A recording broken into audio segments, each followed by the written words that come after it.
Cualquier argentino de más de 30 años recuerda aún el sábado 1 de diciembre de 2001, cuando el entonces ministro de Economía, Domingo Cavallo, anunció que a partir del lunes 3 habría restricciones para retirar el dinero depositado en los bancos. El corralito argentino, le llamaron. Todos recuerdan ese día, pero no todos tienen en la memoria lo que sucedió el 2 de diciembre. Los restaurantes de la capital estaban a rebosar, los concesionarios cerraban ventas de vehículos que estaban apalabrados y en las tiendas de juguetes había colas de padres esperando su turno. No se le dio nombre, pero podría haberse llamado el efecto precorralito o, como en alguna ocasión he oído, el efecto La Noche Buenos Aires.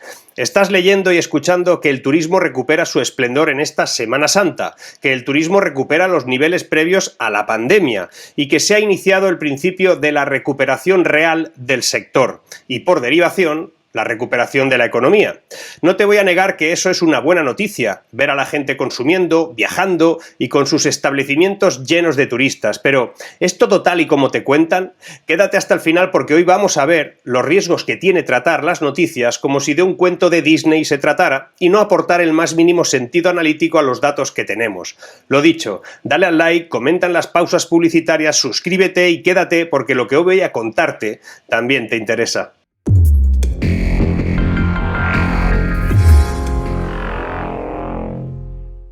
El año 2022 ha empezado con cifras alentadoras que en esta Semana Santa situarían la ocupación en algunos destinos de sol y playa incluso, hipotéticamente, por encima de 2019. Pero lo curioso son los titulares. Parecería que estamos en máximos históricos, pero la realidad es que el turismo no ha recuperado los niveles previos a la pandemia, por falta de viajeros extranjeros especialmente. Las reservas de hoteles descienden un 13% en España desde el último marzo. El sector turístico sumará entre final del 19 y cierre de este año pérdidas de más de 160.000 millones de euros por el impacto de la pandemia, que además ya empieza a quedar atrás, eso sí que es cierto, con el turismo nacional, pero no así con los segmentos del turismo internacional, donde la recuperación plena no va a llegar como mínimo hasta 2023. Con cifras cerradas del 20 y del 21, tanto del turismo internacional como de los viajes de los nacionales, las pérdidas son de 155.000 y pico millones de euros, tomando como referencia la foto fija que tenemos en el cierre de 2019.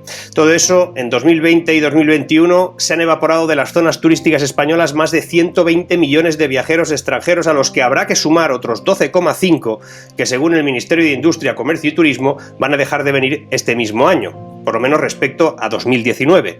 Entonces, ¿cómo puede ser que se hable de 90 y 95% de ocupación si en realidad han venido menos turistas? Bastantes menos.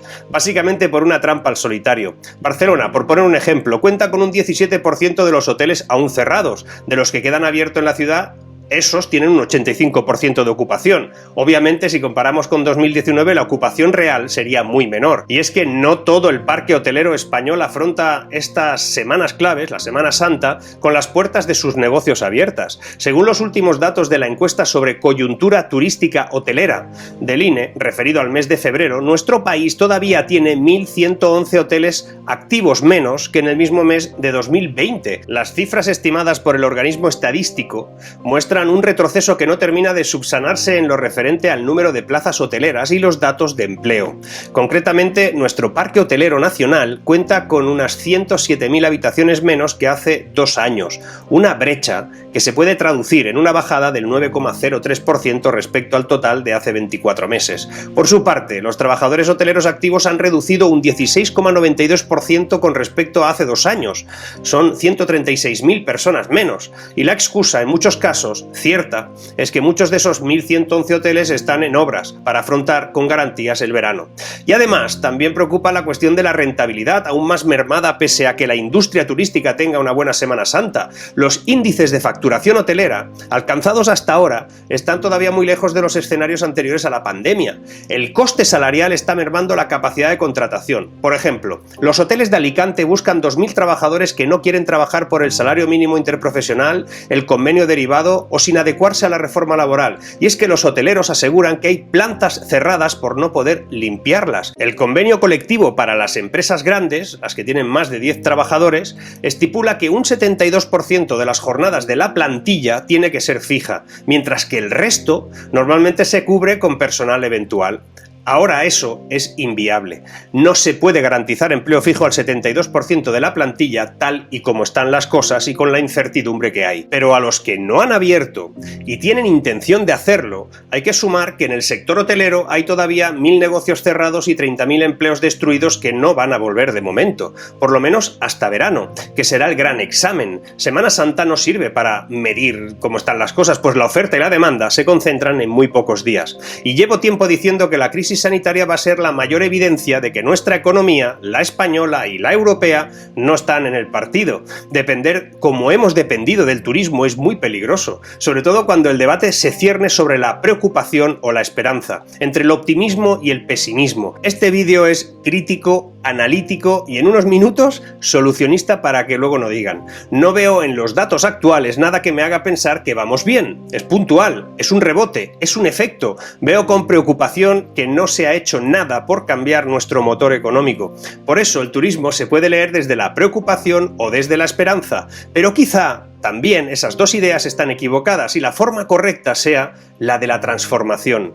Primero, partiendo de su excepcionalidad. Supone más del 13% de la riqueza del país y es el único sector del que es posible decir hasta ahora que España es líder mundial.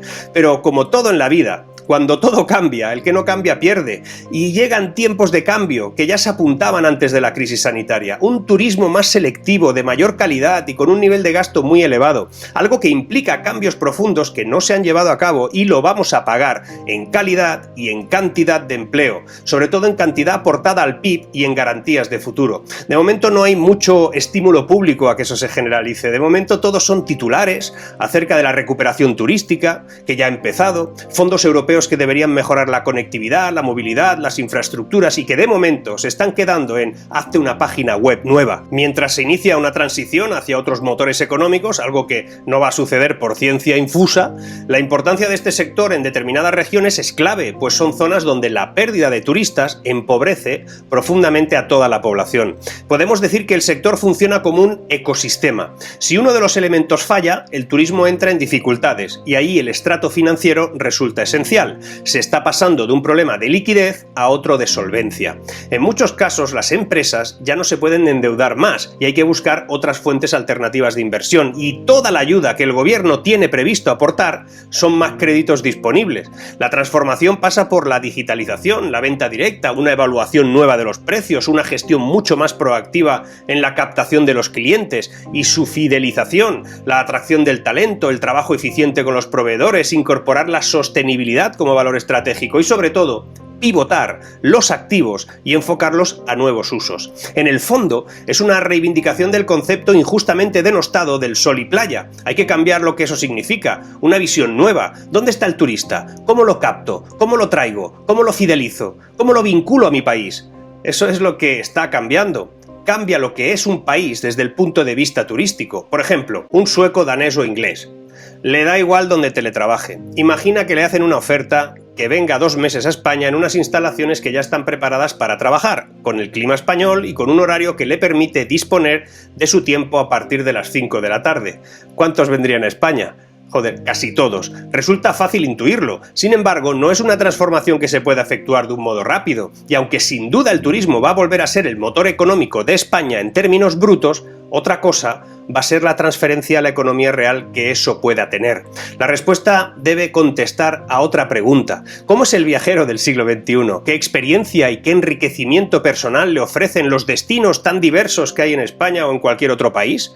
La industria turística necesita replantear su modelo y los fondos europeos que debían inyectar 3.400 millones de euros en inversiones debían poder acometer una reforma aplazada durante décadas para construir un modelo turístico renovado, impulsado por la sostenibilidad y la digitalización. La colaboración entre empresas y la administración debe ser clave. Los fondos europeos tienen un foco en la sostenibilidad. Vale, no es mala idea, pero tampoco puede ser un elemento que paralice otras transformaciones. Se trata de generar nuevos ecosistemas turísticos que reviertan los daños causados al medio ambiente, cierto, pero que ofrezcan una experiencia acorde con lo que demandan las nuevas generaciones. Pero también debería ser capaz de diversificar la oferta tradicional española de sol y playa, complementándola con otros tipos de turismo como el patrimonial, cultural, gastronómico, ecológico, de negocios, industrial, cinematográfico, lingüístico, vete tú a saber. En cuanto a la digitalización, las actuaciones en todos los casos deberían ir dirigidas a las empresas como a los destinos,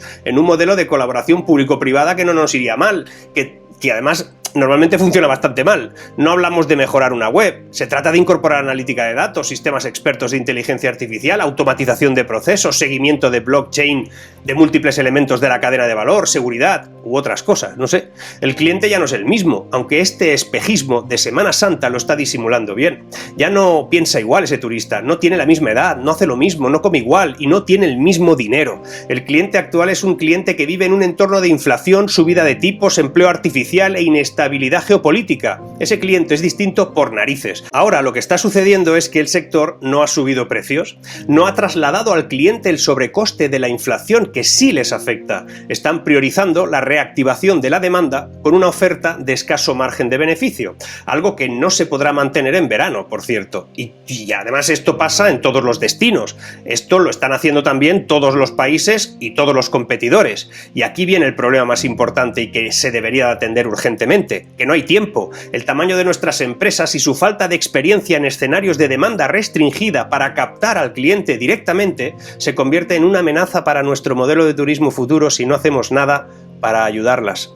Y te dirán que esa demanda restringida no es tal, que ahora hay sobredemanda, como demuestran los hoteles llenos en Semana Santa, y aunque en parte es cierto que tampoco, si atendemos a la disponibilidad real del sector, como te he dicho, el asunto trata de verano. Una vez pase el efecto Buenos Aires y empiece a notarse la inflación socialmente y a aplicarse el efecto del sobrecoste en la oferta. Sobrecoste que vendrá por la reforma laboral, la presión salarial, la subida de tipos y la estanflación. Por eso es momento de hacer lo que no se ha hecho en todos estos años, en los que se podría haber tomado alguna decisión estratégica en lugar de esperar a que pasara el tiempo.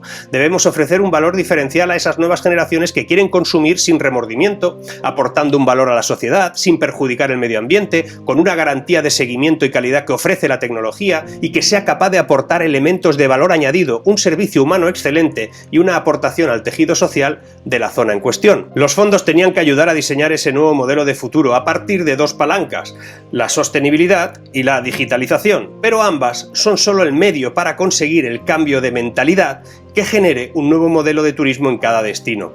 ¿Quién está trabajando en eso? Éramos el número 1 del mundo mundial, pero basado en métricas que no se corresponden con el turista del siglo XXI.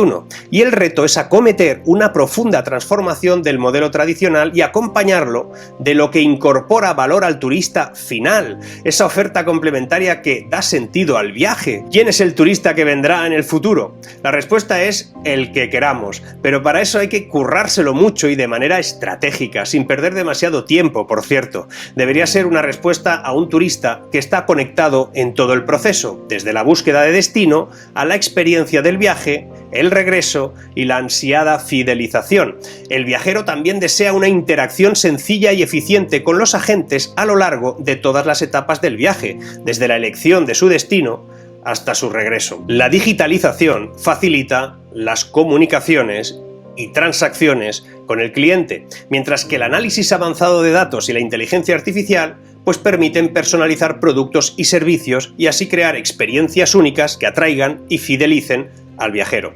¿Cuántos hoteles tienen esa capacidad? ¿Cuántos restaurantes son capaces de integrar esos datos a su estrategia? ¿Cuántas agencias son capaces de gestionar en la cadena de bloques? ¿Cuántos consorcios turísticos son capaces de ofrecer una visita previa virtual?